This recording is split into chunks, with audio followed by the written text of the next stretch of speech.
Gather around as we spill the tea on cybersecurity. We're talking about the topic in a way that everyone can understand. I'm your host, Jara Rowe, giving you just what you need. This is the Tea on Cybersecurity, a podcast from Trava. On the Tea on Cybersecurity, we've learned a lot about the importance of compliance, especially SOC 2 and ISO 27001. But are there consequences of being non-compliant? Are certain industries regulated and others aren't? And what about those other compliance acronyms I see a lot, like CMMC and Fedramp? I have so many questions, and that's exactly what we are tackling on this episode of the Tea on Cybersecurity. I have Scott Schlimmer joining me on this episode to help give us a better understanding. Hi, Scott. Hey, Jara. Hi, everybody. I know you've been on the podcast before, but for those maybe tuning in for the first time, can you go ahead and introduce yourself? My name is Scott Schlimmer. I'm a cyber risk specialist at Trava. Been with Trava for a while now. In a previous episode, we learned a bit more about what compliance is, but can you tell me how do compliance frameworks relate to certification programs in cybersecurity?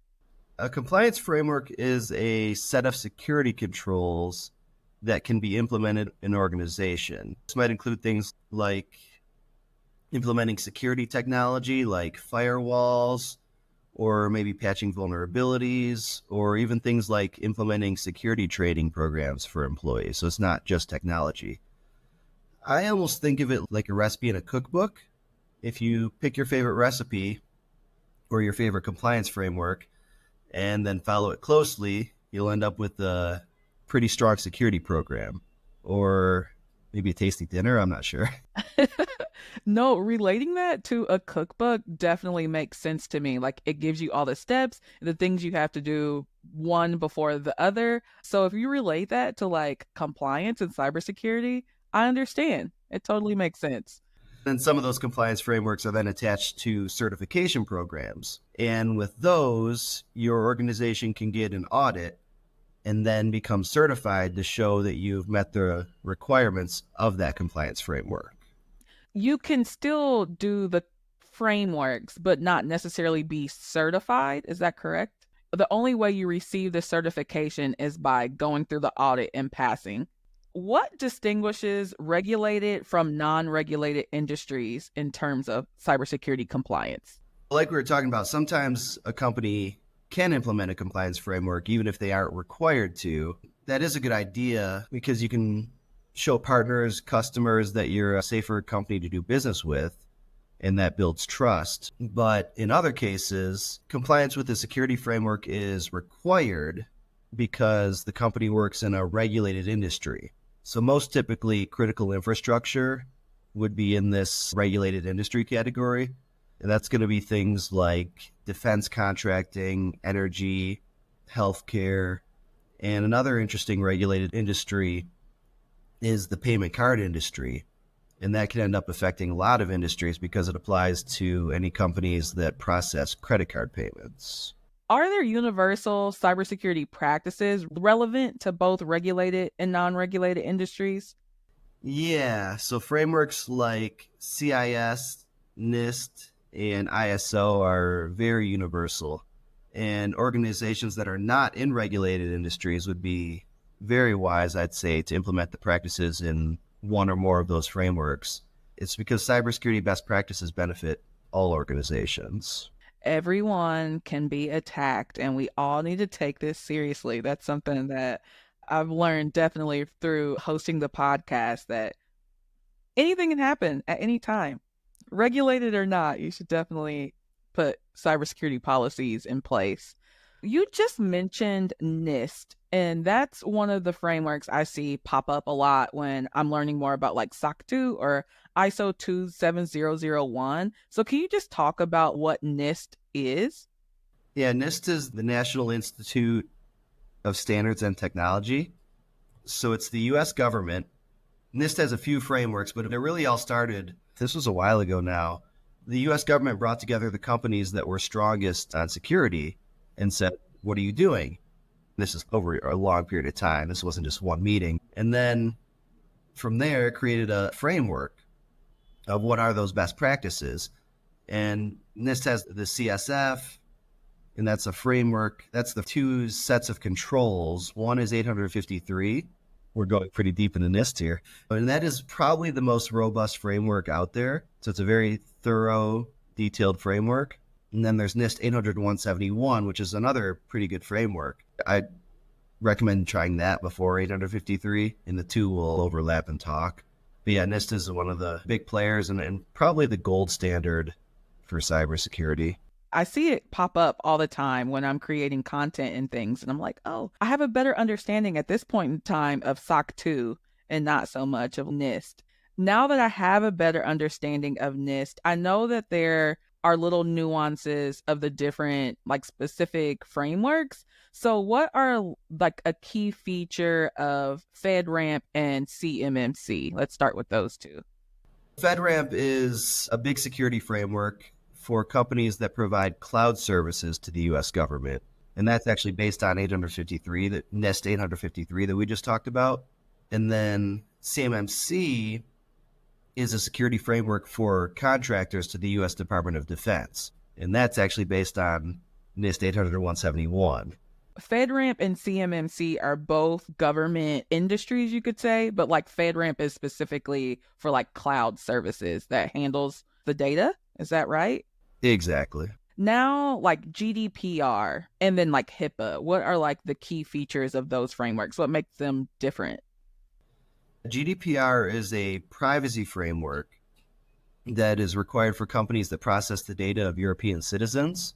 So these privacy frameworks are going to include a little security because you need to protect people's personal data, but it also includes a lot of things like trying to collect as little personal data as necessary and things like having processes in place for people who want to exercise their personal rights.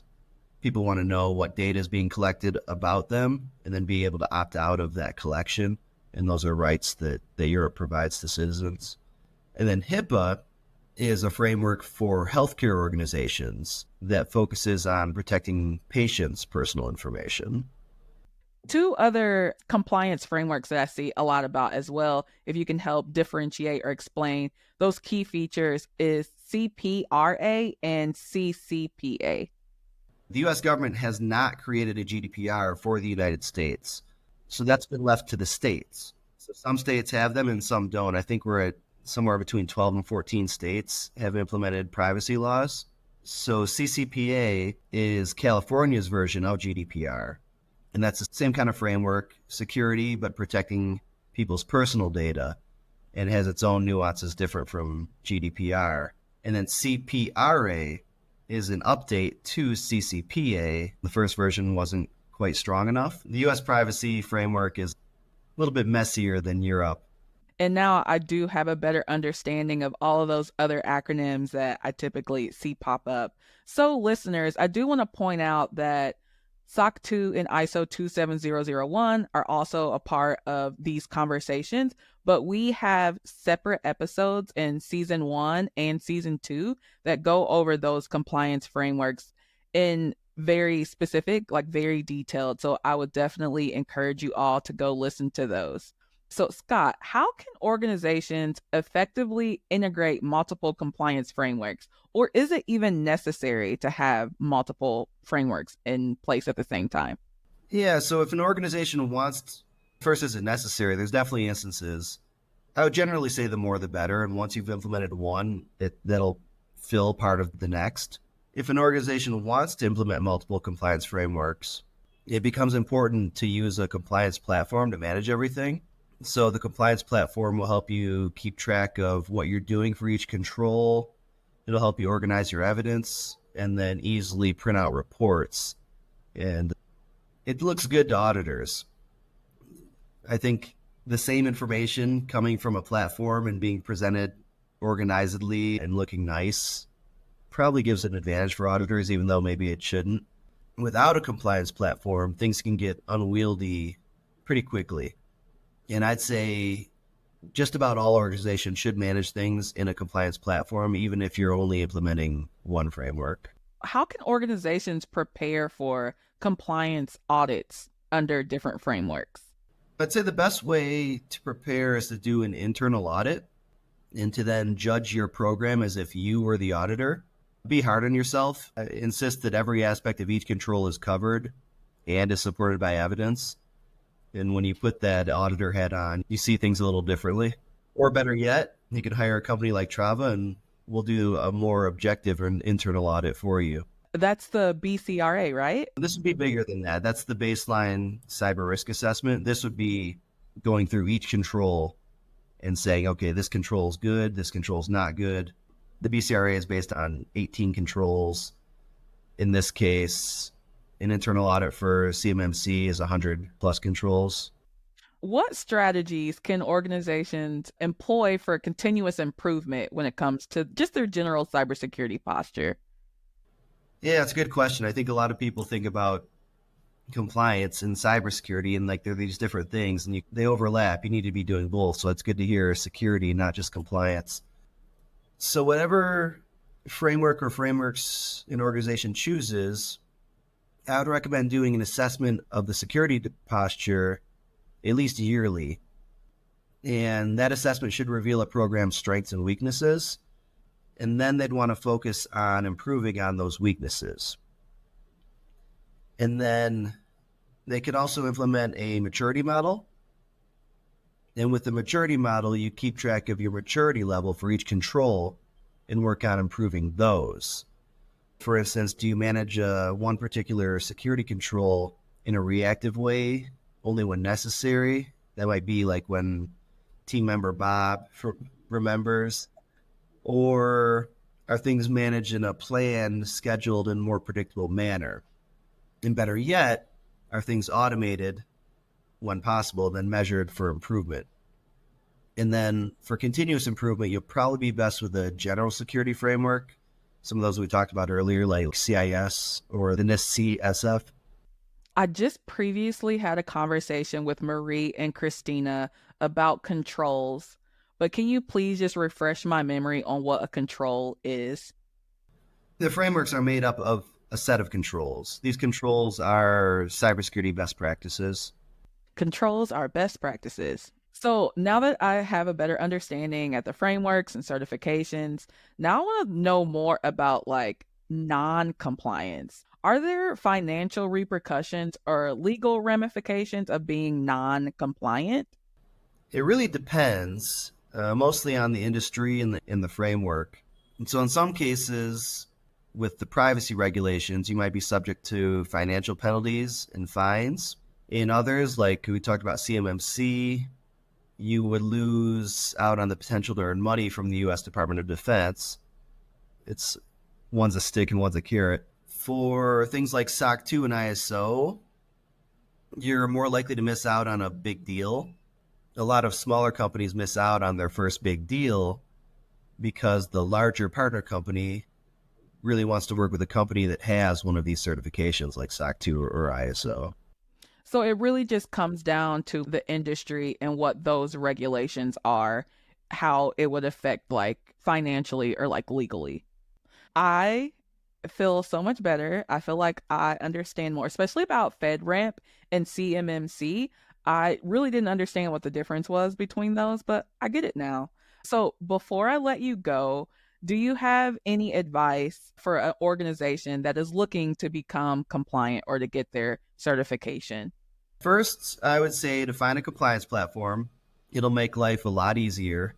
Then I would develop the policies and procedures if you don't already have those. And then collect evidence to justify, to prove everything you're doing that's in the framework. It's going to be important for audits and just internal or external audits. And then finally, reach out to us if you need a helping hand along the way. We love to help. Trava is definitely here to help. All right, Scott, I greatly appreciate your time and knowledge. Thanks for joining me on this episode of the Tea on Cybersecurity. Thanks, Jara.